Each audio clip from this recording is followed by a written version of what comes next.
Hello, Humanitarian Engineering. Such a pleasure to be joining you today. My name is Kelestyn. And I'm Robert O'Toole. Hi. And today's session is going to be all about design thinking for social impact, and specifically focusing on developing ideas through design thinking. We're really excited to be bringing this session for you today. Georgia has kindly invited us to share our work with you. So we'll take you through some of the fundamentals of design thinking. We'll talk about a couple of case studies. There's a couple of exercises which we hope you'll also do in your own time. Feel free to pause the video and do the exercises as we're doing the session. And we're also really looking forward to meeting you in a more interactive way in a few days' time for a live Q&A as well. Let's get started. Great. Okay, so off we go.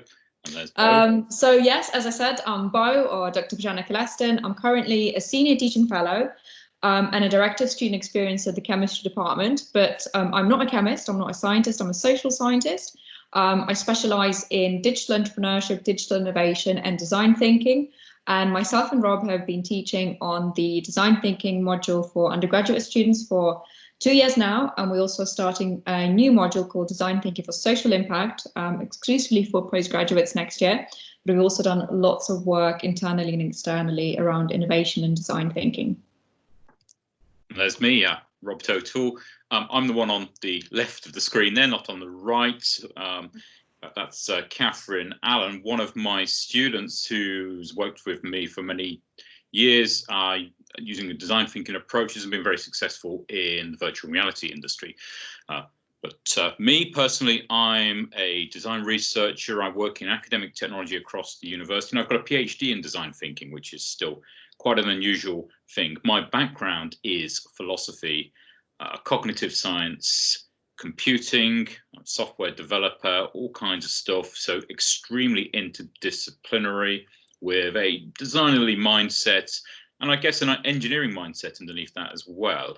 Okay, so let's move on. And yep, so we have a new website for the design thinking community at Warwick, and you're welcome to go along to this and join the community. We're going to be posting lots of interesting articles about design thinking broadly, globally, and also design thinking activities in the region. And hopefully soon we're going to be able to get some more design thinking oriented events and activities and projects active on there. There's also a wiki that we'll be developing collectively as well. So go along to www.design-warwick.com and come up with great ideas for content that can go on there and activities we can do. Sounds good. So this is a quick warm-up activity. We're not going to be doing this live, but during the hour that you're watching this video in, please feel free to pause, do the activity on your own, or create a small study group and do this with your other humanitarian engineering colleagues, or in fact with friends and family. So this exercise is very simple. All you've got to do is come up with as many questions as you can about this pencil that's currently on the slide. Try at least 30 questions, push yourself, and the crazier the better. Okay, obviously you won't be doing this live, so don't share your idea on that Q&A channel. It is a simple but brilliant exercise. It's amazing what people come up with every time. They absolutely love this one. And one of the things it's demonstrating is that by constraining your design thinking to something really, really, really simple, a set of very simple starting points, but then being imaginative, you can come up with amazing ideas. So you can then think reflectively about how you got to those ideas and what you used as your inspiration and the processes you took. And that works really good. Have a go at it. Absolutely. So this exercise is all about creativity and is all about curiosity. It's about looking at things that are very much everyday, that are surrounding us in our daily environments, and trying to look at them through different eyes and through different lenses, and creating new meanings and new applications for things that are already in our environment. And a lot of the innovation that happens within the realm of social impact and social innovation is very much like that. As I'm sure you know, you're the experts. It's about looking at things that are already around you, making the most use of them, or reimagining them in a creative way. Yeah, I think we often find people come up with amazing stories. So looking for stories, looking for narratives. That's great. Okay. So how do we design thinking? Well, there's a number of different definitions, depending on kind of where you look and which sort of camp or which resource you're consulting. But we've kind of curated and highlighted a couple of our own favorite ones. So first of all, this first one on the slide is Kelly and Kelly brothers, who very famously run IDEO, which is one of the biggest design organizations in the world, and they kind of are responsible for popularizing the term design thinking. And this quote is taken from a book called Creative Confidence, more on that in a few slides. But the definition is design thinking is a way of finding human needs and creating solutions using the tools and mindset of design practitioners. So what we're doing with design thinking, we're taking that traditional education and tools or from people who are actual designers, and then using them and applying them to solve all sorts of different challenges, problems, and answer many different interdisciplinary questions. It's also a methodology for innovating routinely. Those spaces and those organizations where design thinking is practiced and applied consistently, what you're doing is you're creating a different mindset, a different culture, where people are constantly thinking in a different, more creative, more curious, more open-ended way.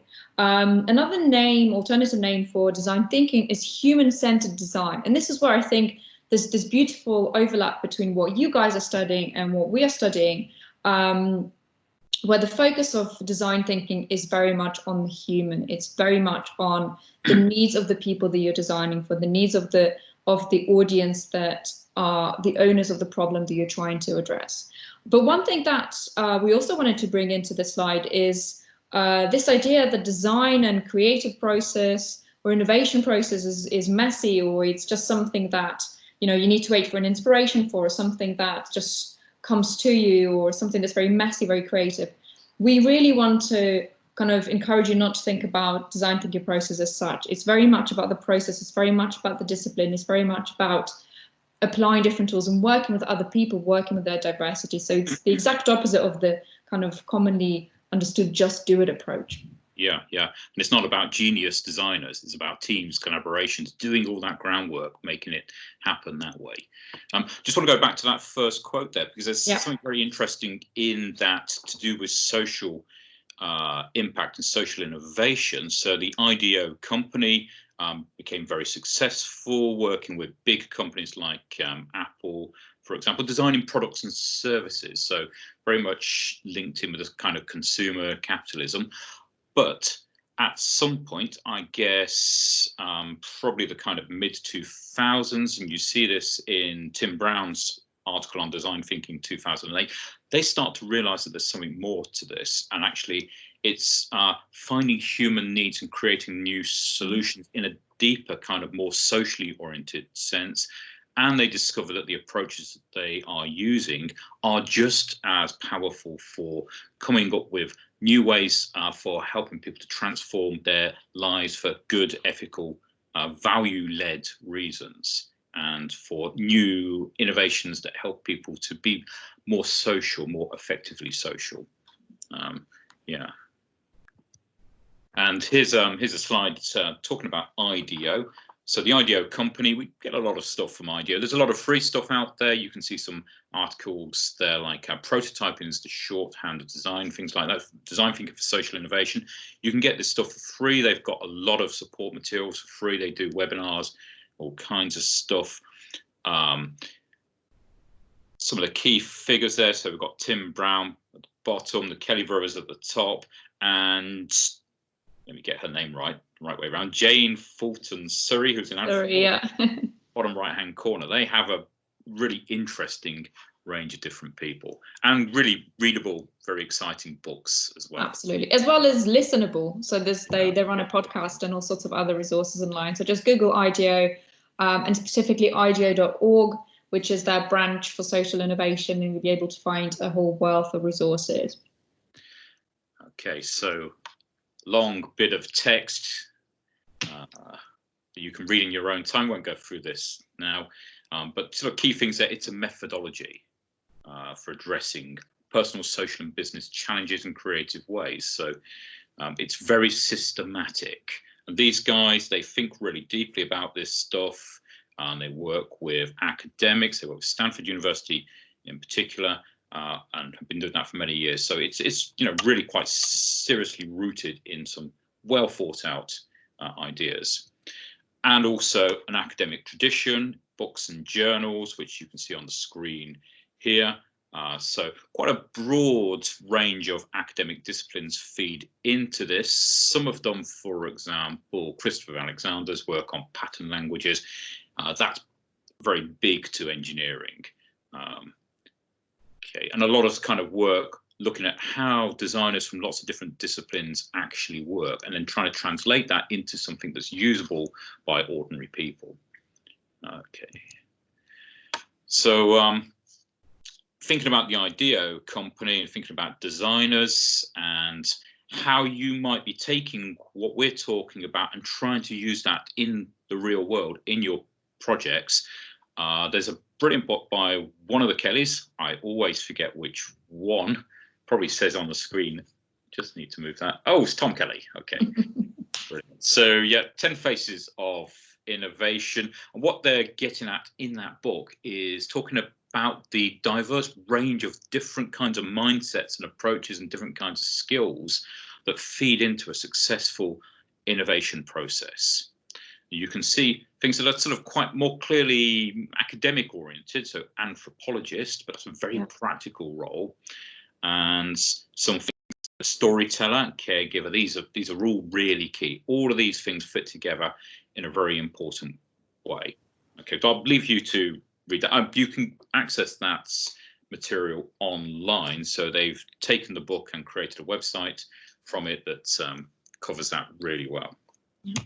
But one very important thing to mention here is that as much as it is about diversity and working with other people, it's also about understanding yourself. So good innovation, good design process starts with really strong sense of self-awareness. So if you haven't had a chance to do things like a strength finder or Balbin's team roles, it's really worthwhile just having a reflective exercise with yourself or doing some of these sort of personality strength tests to really understand which one of the faces you fit in and what you can bring to the team, and also practice communicating that to others so that whenever you are in that kind of design innovation process with others, you can very easily take on the task that really fits your personality and plays to your strength.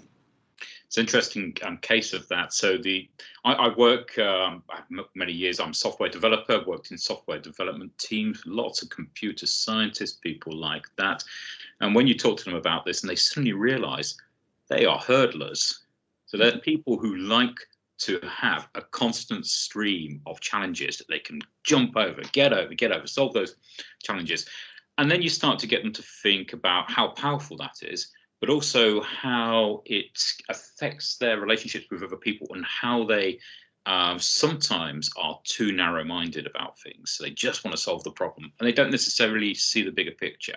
So it's a really powerful thing to think about how these different mindsets give you power, but at the same time, they make you behave in a specific way. And you can break out of that. You don't have to be stereotyped and stick to one particular approach. You can choose the right approach you need at a specific time. Yeah.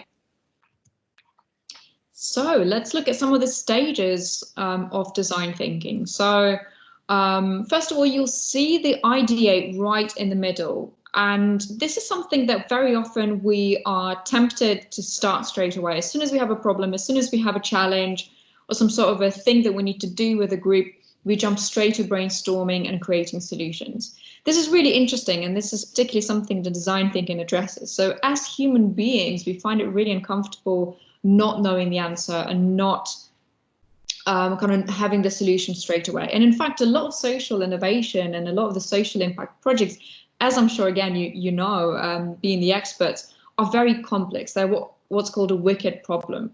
They don't really have one solution, or they don't have a solution that we have seen in the past, or they don't have a solution that can be kind of conjured up right away. It's something that is complex, takes time, and very often we might even need to reverse engineer.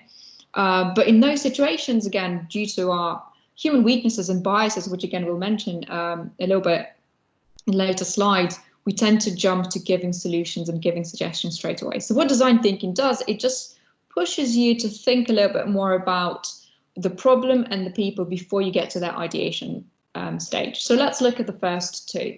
So first is empathize. It's all about learning about their audience. It's going into the field, doing observations, interviews, focus groups, questionnaires, gathering data in as many different places and from as many different sources as possible to really get to the bottom of understanding the needs of the humans you're designing for. Empathy is very complex. It takes time to develop. Some of us are better at it than others, but then there's loads of different points of reflections and exercises that we've included later on in the slide deck for you to consider. And I think as long as you're able to reflect on your biases and your understandings of the problem, you're already halfway there. So don't worry. We can all practice it. Yeah, methods for building empathy can be actually quite drastic. And the design, I mean, the reason why they have anthropologists as part of that is anthropology has over many years developed systematic approaches, participant observation, getting out there with people and actually learning to live like they do, to feel why they do the things that they do and get a sense of what their perspective is. So, and it can also mean, for example, one famous IDEO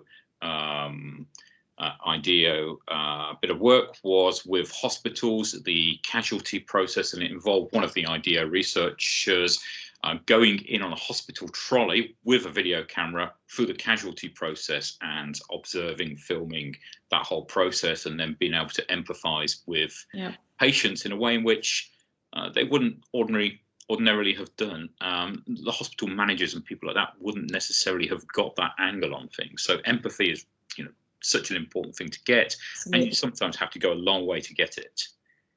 Absolutely. They famously do things like get their chest waxed to understand the patients with wounds experience, or put a bit of Vaseline on their glasses to see what it might feel like to be visually impaired. Another example is taping up their joints to understand what does someone with limited mobility might feel like. So these are just a couple of sort of medical or healthcare examples, but it just shows you the length that they're prepared to go into to really understand the needs of the users. So from that point for that stage of empathizing, we then go into the stage of defining. So this is all about sharpening those key questions that you're already asking of the challenge that you are trying to solve, or the problem that you're trying to solve. Very often we might be driven by technology, or we might be driven by the resources that we have to execute on that project or to solve that particular problem. But design thinking, again, pushes you to take a step back, pushes you to see the bigger picture, and pushes you to really consider all range of different factors right from the beginning, rather than allowing them to come into the process later on where it might already be too late to take them into account. And only after you've understood the audience, you've empathized with them, you really defined and redefined those key questions, only then you can get to the brainstorming and creating solutions stage.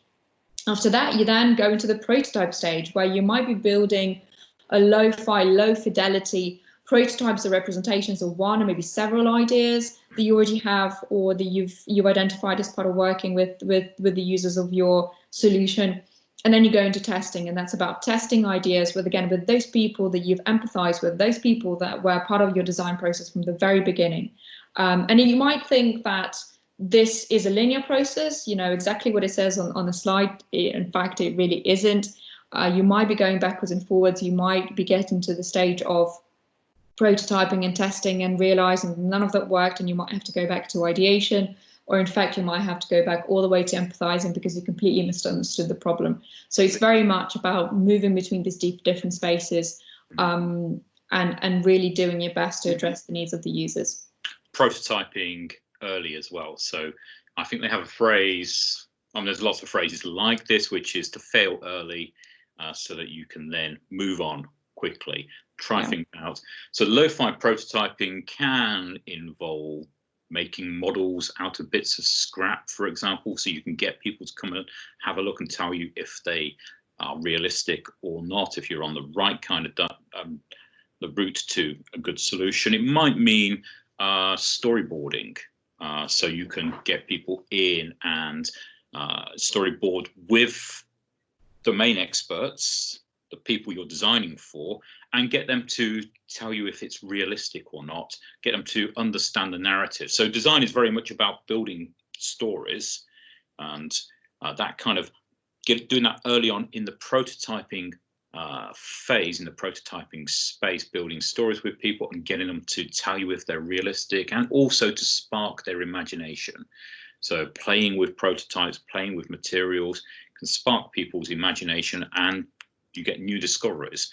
And it's not at all unusual to get to that prototype and testing phase, and people start coming in and playing with stuff, and all of a sudden you've reframed the challenge altogether, and you're coming up with totally new ideas. And that's often where the real breakthroughs happen, is in that part. So the paper journal article I mentioned earlier, prototyping is the shorthand of design, is a classic. Also published as prototyping is the shorthand of innovation, as they see design and innovation as the two same things. Yeah. Okay.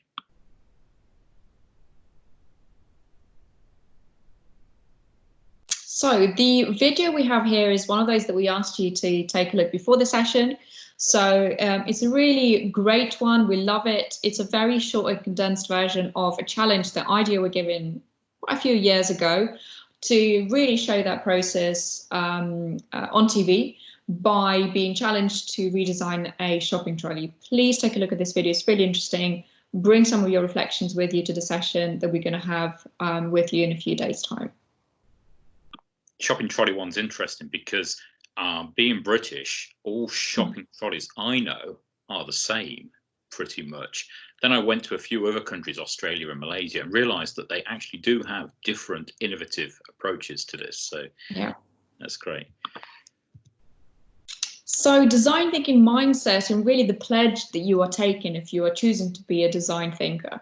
So there's a few of them. So first of all, it's optimism. It's this kind of idea that the solution exists somewhere. Even if I don't have it right now, I'm optimistic enough to kind of keep at it, keep trying, and know and have the confidence that I will get to some sort of an outcome. It's also about iteration. Again, being engineering students, I think this is something that will possibly be quite close to heart for you. It's about trying. It's about doing things differently. It's about trying something out, getting feedback, trying it again, redoing it, and kind of constantly tinkering with the product or the service that you're designing. It's about being observant, curious, and empathetic. Again, we spoke a lot about this in the previous slide with the key stages. It's about kind of taking that step back and having curiosity about the environment and the people around you. It's this idea of creative confidence. Again, the book that we referred to earlier, and IDEO and the Kelly brothers believe that it's not just about having that ability to be creative, and by the way, all of us can be creative, and all of us are creative despite some of the kind of common misconceptions. So it's not just about creativity, it's also about having the confidence to express that creativity, to really think about that idea, but also share it with others, iterate on it, express it to the world. So it's not just about being creative, it's about being able to communicate creativity as well. It's also making. So again, as engineering students, this might be quite a familiar thing for you, something that you do a lot of. It's about tinkering, it's about trying things, it's about really getting stuck in and having what's called that bias to action. Again, don't worry about making things that are perfect, make things that are going to give you information. And early on. Yeah. And the final two are really interesting. So embracing ambiguity, learning from failure. Again, when you are working on a wicked challenge, when you're working on a complex social issue that requires different stakeholders, different cultural backgrounds for people to come together and really address the issue in a holistic way, you might not know the answers. You might be failing. You might have to try again. You might have to consult a huge number of people. You will be moving between those different key stages. But understanding how to live with that ambiguity and that uncertainty, dance with it, and being able and being open-minded in terms of learning from your failures is extremely important. There's an aspect of social innovation and ambiguity, and embracing ambiguity, that's really interesting. I've started to think a lot about and hopefully get to do some research on, and that is the role of the expert. So you may be, as engineers, I guess, going into social situations, to communities, different cultures, and being seen as potentially as the expert, the person from outside who should have all the answers. Now you're coming along then and saying, actually, no, this isn't so straightforward. We can't solve the problem straight away. What we need you to do is to join us in this participation and collaborate with us, and also learn something about yourselves and designing possibilities. So you're embracing ambiguity with people, and it's, I think, probably a bit of a fine art to be able to do that without them thinking, the expert doesn't know anything, this is a waste of time. Or the opposite of that, the expert knows everything, we don't need to do anything. Okay, so getting that kind of social relationship right and situating yourself in the design collaboration in a community is something that you need to reflect on, work hard on, and become good at. But design thinking, that that really is what it's about. It's doing that with people in the right way.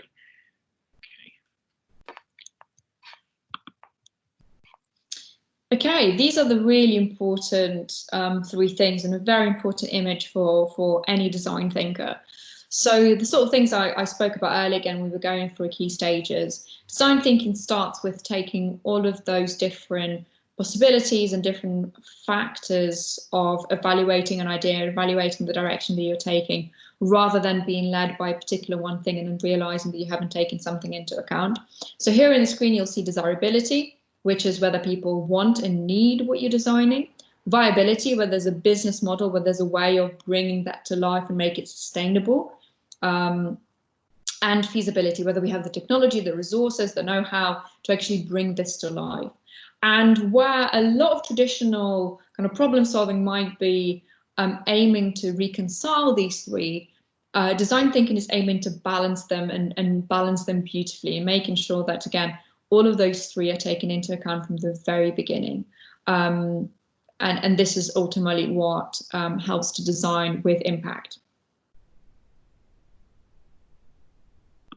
So it's not that you have to solve all of these things from the beginning, but you've got to be thinking about them, aware, and trying to draw them together. So converge versus diverge, or convergent and divergent thinking, again, is another video that we've shared with you before the session. I hope you've had a chance to look at it, or will take a look at it. It's really short, really engaging, really explains those 2 different kind of mind spaces really well. So within design thinking or innovation process, you might start with a divergent thinking space. This is where you create choices, you generate different ideas, you generate different insights, different possibilities at the beginning of the process. And then at some point, you need to start narrowing down and making some choices. So you're entering this convergent thinking space. And within a kind of design thinking space and innovation space, it is believed that you need to go through what's called a diamond twice. So you need to go through what's called a double diamond. So diverge first, create choices, make choices and converge again, then potentially create different representations of the couple of ideas that you decided to narrow down on. So diverge again, reiterating those, and then converge once more to come up with a more refined idea or a more refined concept. And again, like we told you about the key stages, this is a process that is a little bit messy, or it might feel like a little bit messy, but there is a method to it. And it's something that you need to consciously kind of push yourself to stay in, particularly the divergent stage. So the temptation is that once we have an idea, we want to cling on to it. We are very bad at working with our egos. We believe our idea is the best, and it's very difficult to kill an idea as well. So whenever you are in a design process, or you are in a brainstorming stage with your friends or family or colleagues, whatever it is that you're doing, push yourself to stay in that divergent state just a little bit longer. You can't really be in it long enough, and it will pay off. We're marking our undergraduate design thinking essays at the moment, and it's amazing how many of them, they're reflective essays. The students are saying that the biggest lesson they learnt was not to converge too soon, and it's painful that we were holding them back and telling them, don't do that, don't do that, don't do that. Okay, broaden your ideas, broaden your thinking, keep going, don't converge. And then they were saying, but I had a great idea and I really wanted to go for it. But actually, I learned later on that it would have been a bad idea to go with that idea. Yeah. But it's a mistake that I see being made by a lot of senior Very managers, common. by the way. They just grab hold of an idea very quickly and they just won't let it go regardless. And they're not exploring around enough to get a great idea. Absolutely. So this is just, again, another video that we would love for you to take a look about convergent and divergent thinking. So a couple of case studies that we wanted to share with you to just really illustrate the power of design thinking. So the first one is called Embrace Innovations. And this really is a company that came from design thinking process. So this is a product that was designed as part of a Stanford design class, where a bunch of students were given a task to design a newborn incubator very cheaply at the fraction of the price it's currently, or at the time was sold at, in a more kind of agile, mobile way, something that can be taken to very remote rural communities, that requires minimum resources to run, and again is available to different segments of consumers. And what this team of students have done is essentially came up with this design, Embrace Innovations, that we've included a link. Please take a look at what they're doing. The Cocoon is essentially saving newborn lives all over the world, and particularly in those developing economies where hospitals and medical staff can't afford to bring big equipment, big machines to help maintain the temperature of newborns. So this is really interesting and a classic case for IDEO. And the next one that we've got for you is Diva Centers, or the Divine Divas, which are these little beautiful personas that were created by IDEO.org with Diva Centers in Zambia. And essentially there was this local charity that was doing fantastic work to help girls, young women, learn more about contraception, so that of course they can then make better choices about their education and their life and marriages, etc. And they wanted to do that early on to make sure that they work with teenagers and young girls and educate them on contraception. And of course, because of various cultural stigmas and conversations, or lack of those conversations, it was really difficult to get girls to come to those centres at first. So what IDEO came along and did in partnership with this organisation is created these nail salons and these really fun, beautiful spaces where young girls could come in, have their nails done, talk with other women and talk amongst themselves about contraception and about sex education. And so it's another really interesting example where an innovation or a solution might already exist in the community, but it's not necessarily bringing people in, and it's not necessarily is widely used. And this is what we meant in the description of the session today: the difference between a solution that's useful and a solution that's actually being used. And I think the Divine Divas is one of them. And again, the link is there. Please take a look and familiarize yourself with the case, and we can talk more about it in the live Q&A. It has some interesting characteristics you often find in design thinking projects, in which they've reframed an activity, changed the mood of it, the feel of it, using colours, space design, furniture, all that kind of stuff, different ways of framing it. We've been doing similar work. So the last few years, I introduced Catherine Allen earlier on. So we've been working together to reframe the experience of doing virtual reality activities in interesting ways. And that similarly has created new kinds of spaces and recast virtual reality for a different audience. Catherine's company has managed to create a significant audience amongst older female people who are interested in culture and art. So that's some really good examples. And it also shows that, again, design thinking is an interesting process that can be applied to pretty much any area, any industry, and any problem. And you don't necessarily have to be the expert in that particular problem to be able to solve it, because a lot of the current challenges, especially in the social impact area, is about the experience. It's about how people interact with that solution, and speaking really to the in-depth tradition, to the in-depth cultural, sometimes religious aspects of what is happening in those local communities. So design thinking is really important, and it shows that innovation exists in so many different pockets, and a lot of it is about human experiences rather than the product or the service or the solution itself. So a few quick hacks from us. So these are the things that we teach in our class, and we hope that they will also help you come up with better ideas, but also refine some of the ideas that you already have. So first of all is Crazy 8. This is an exercise that we love and is used and has been created, in fact, by Google Ventures through the methodology that they called Sprint.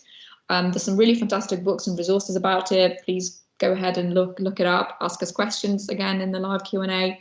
The way this exercise works, you need a A4 piece of paper, or in fact, you can actually do this on a digital device, particularly good if you have a stylus and you can scribble. And what you do with that A4 piece of paper, you fold it 3 times to create these 8 little spaces and windows in which you can sort of jot notes down and doodle in. And you ask yourself a question about a particular solution or an idea that you have. What would be another good way to do this? Whatever that problem or solution that you're working on is. And it's a really good individual exercise to iterate on and improve on your initial idea in particular. And you give yourself 60 seconds for each of those little spaces, making it an 8 minutes in total exercise, really quick. Like Robert mentioned early on, it's about imposing those constraints on yourself to be more innovative and creative. And in 8 minutes, you have 8 different ways to represent your idea or do something or create impact in a different way. So another really good exercise that we love, it's very broad, it's very flexible, it's called SCAMPER, and it's an acronym for substitute, adapt, combine, modify. Can't remember what the other 3 stand for, but they are on the next slide. So yes, put to other uses, eliminate, rearrange, and reverse. There's quite a few of them to remember. But as you would see under each of those, there's a couple of questions that, you don't have to use all of them, but it's a really useful guide to help probe some of your solutions and some of your ideas and kind of really put them to the test to see if you've missed anything or if there are any other ways to do that particular idea. So we will use a case of Kit Kat, which is loved, known, and understood across pretty much every country. So if you take our classic loved Kit Kat bar and apply Scamper to it, we potentially have several new products. So the original idea, again, as a bar, you substitute the type of chocolate and suddenly you have a different product.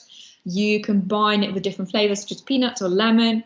I know all of us are weeping about the lack of matcha or the cherry blossom ones that lots of our friends bring us from Japan, etc. I know a lot of people are really into those. You adapt it and suddenly you have an ice cream, and etc., etc., etc. You see how that process works. So it's not necessarily about creating a radically new idea, but it's looking at something that's everyday and just probing those existing ideas for pockets of innovation or different uses.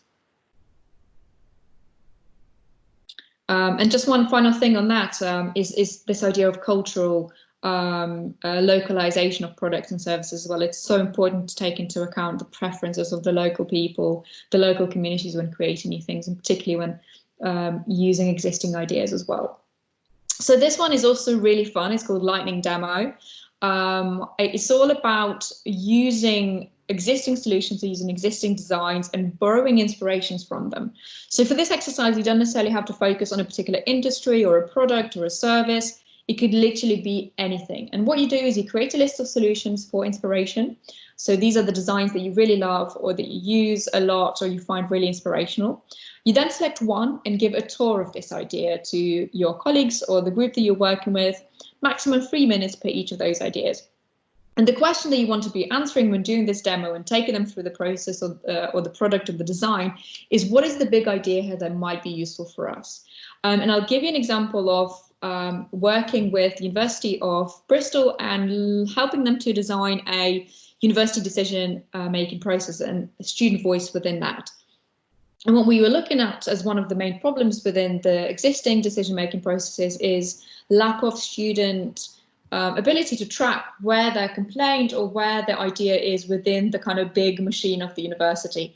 And the inspiration that we ended up using in the end is Domino's Dom Pizza Tracker. You know, it's something that a lot of us are really familiar with. We all love pizza, but it was so interesting to see that something that is a part of our everyday life that can be used and is also really playful, but it can be used for a serious decision-making process within a very big organization. So take any idea that really inspires you and see if there's anything that you can borrow for your innovation. That illustrates also sometimes design thinking activities may not lead to the discovery of a great product, great design, great solution, but actually it's just still as worthwhile if it, for example, the big idea is that everybody suddenly realizes the elephant in the room, that there's some issue that they haven't been tackling, they haven't been talking about, and actually they're all suddenly going, oh yeah, that's what the blocker is. So let's just think about that, come back together again and make a second attempt. So it's going backwards, but it's going backwards to go forwards. Absolutely. Sometimes that happens. So Inspiration Walks is a free resource by IDOU, so they're online university and kind of learning platform, if you like, that you can access on SoundCloud. There are 3 recordings, and they're all about seeking inspiration in the ordinary and the everyday. They're guided walks, so they work a little bit like a guided meditation, if you are familiar with those. They are timed. I think the longest one is about 15 minutes. And the best thing about them, they actually tell you when you're halfway through, so you can start walking back home if you're outside. They're really great to help you relax, unwind. I mean, in the current circumstances, they're great because they also give you an excuse to get outside. But really amazing to just help you shift your mindset, especially if you get stuck, especially if you're in need of inspiration. These are really, really good. And of course, they're free. So we really recommend looking at them, and they are hyperlinked in the slides. Just a couple of sort of final thoughts on the creativity side of things is that when creating something new, please don't be afraid of making that creative leap. Like we said, it's all about that creative confidence. It's all about sharing those ideas with others, and it's all about just kind of making that step, taking that idea out and seeing what happens with it, being a bit more playful. It's being playful with conventionality as well. A lot of us mistake innovation with invention. Your ideas, especially when it comes to social impact, doesn't necessarily have to be radical. And in fact, a lot of the time you might be restricted by lack of resources, really high stakes, high risks, low, little sort of money or finance to bring that idea to a community. So you will be bootstrapping, and it's very important to play with that conventionality rather than reject it and look for ideas and insights outside of the field that you're actually trying to design in. And it's all about those unique life experiences, whether those are your own or whether they are unique life experiences of the community or the people that you're designing for. It's bringing those into the design process and creating those unseen combinations that ultimately lead to innovation. As we mentioned at the very beginning of this presentation, it's about seeing and making extraordinary out of ordinary. So learning how to put those kind of designerly, imaginative, curious sunglasses or glasses on and really seeing things from a different point of view.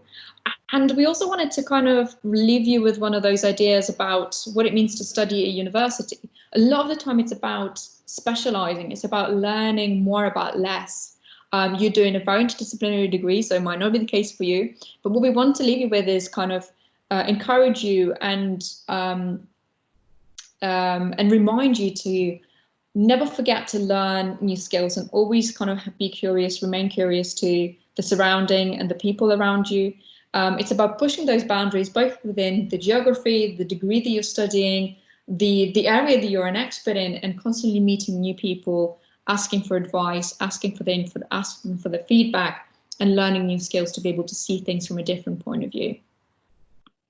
Thinking back to the 10 phases of innovation, those so 10 mindsets that IDEO think are really key. One of them is called cross-pollinator. Okay, so that's the person who takes ideas from one place and says, hey, this could fit here, and just join things together. And that's a really powerful role. Within the university, that's something that I do quite a lot, and it's very much appreciated by people. So there's unseen combinations, which is great. Okay. So, and just to explore design thinking a little bit further, a couple of things from us. The slides are pretty self-explanatory.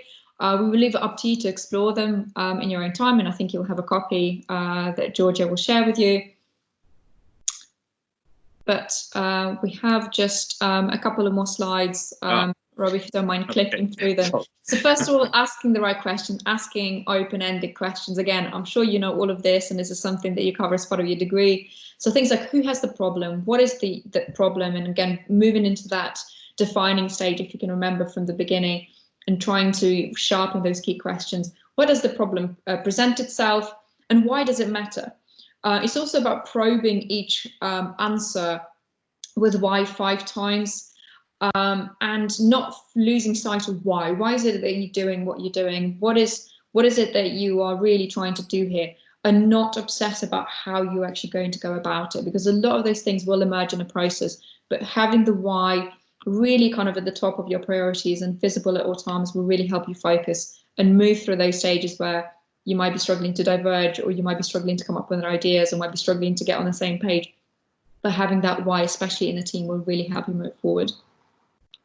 Yeah, finding ways in which you that work for you and your team to become unstuck.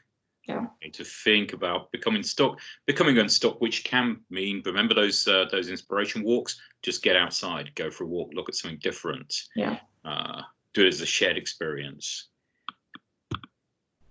So to give and receive feedback, again, there's a really fantastic book called Radical Candor by Kim Scott. I really recommend you take a look at that, even if you just Google and watch a couple of her online videos. It's very important to learn how to share and receive feedback from other people. So first of all, you might want to start with sharing criticism or be self-critical in front of other people. It really helps to just break down some of those barriers and to signal to other people that it's okay to share feedback and be constructive with each other. It's about embracing the discomfort. I mean, none of us like to be told that we've done a substandard job or that we didn't do something that we're supposed to. But it's really important to give each other feedback because it's the only place from which we can grow. It's about listening and not interrupting each other, of course, and not criticizing the critic. We're very quick to start defending ourselves or maybe be silent and or try to kind of counter argue the criticism. Try to resist doing any of that. Just thank the critic. You might choose what you want to do with that feedback later on, but again, it's about signaling to others that feedback is important, that you're willing to take it on board. And it's also really helpful to have a go-to question. So something like, what could I do better? Is there anything I can do to make it easier to work with me, or anything I can stop doing that will make it easier to work with me? So think about some of the go-to questions that will help you move yourself and your team into that feedback space.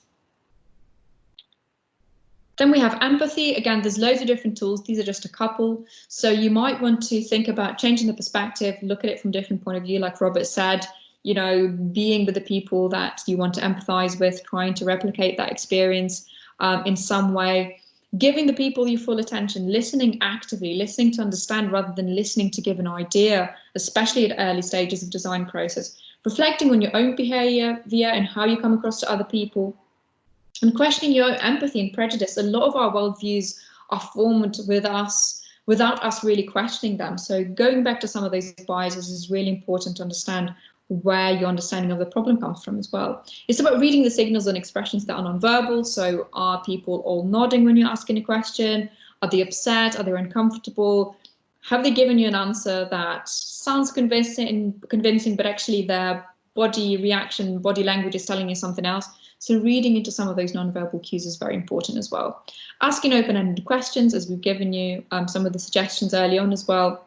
And not being afraid of exploring feeling and needs. Again, very often when we're going about doing user research, we're trying to be very matter of fact, especially with some of our academic training. We need to be rigorous, we need to be objective. So certain methods may seem a little bit fuzzy, but actually talking about the feelings and really dipping into the kind of emotive reasons why people have that particular problem or need that particular solution is extremely important. And it's also about expressing your own feelings and needs, especially if you're working with others and you're in those feedback situations. So saying things like I wish is really important, and acting with empathy and humility at all times. So how can I help? And going into those design environments and situations with that kind of help serving attitude is really helpful. Yeah, especially as we talked earlier about this this problem, question, challenge of being the experts going into a community. These things are you've got to take it very, very carefully and listen. So active listening is so important. Okay, and if you want to learn more, we've hyperlinked a couple of different things. So again, Ideas 10 Ways to Generate Better Ideas, really fab article. Creative Confidence podcast series, if you don't like reading but you like listening, really good, especially on a commute. And the free and downloadable design thinking toolkit from ideo.org, which is specifically good for making social impact or for social impact projects. If you're interested in any of our modules, I don't know if they apply to the current cohort, there are a couple of codes for you to check out as well. But I think this is it from us. I think, is this the last slide, Robert? I think so. Hooray. Thank you so much. We're really looking forward to meeting you in the next few days. I believe the Q&A is in a week or 2 weeks' time. But it's now almost 5:15 on a Monday. We probably both need a cup of tea and some food. And I hope we haven't bored you or put you off from design thinking. But we're really excited to be sharing this topic with you. We can't wait to hear your questions during the live Q&A. But in the meantime, if you wanted to contact us, please do so through either Teams. Both our emails are also on the screen. And yeah, good luck. Thank you. Yes, see you soon. Thanks. Bye.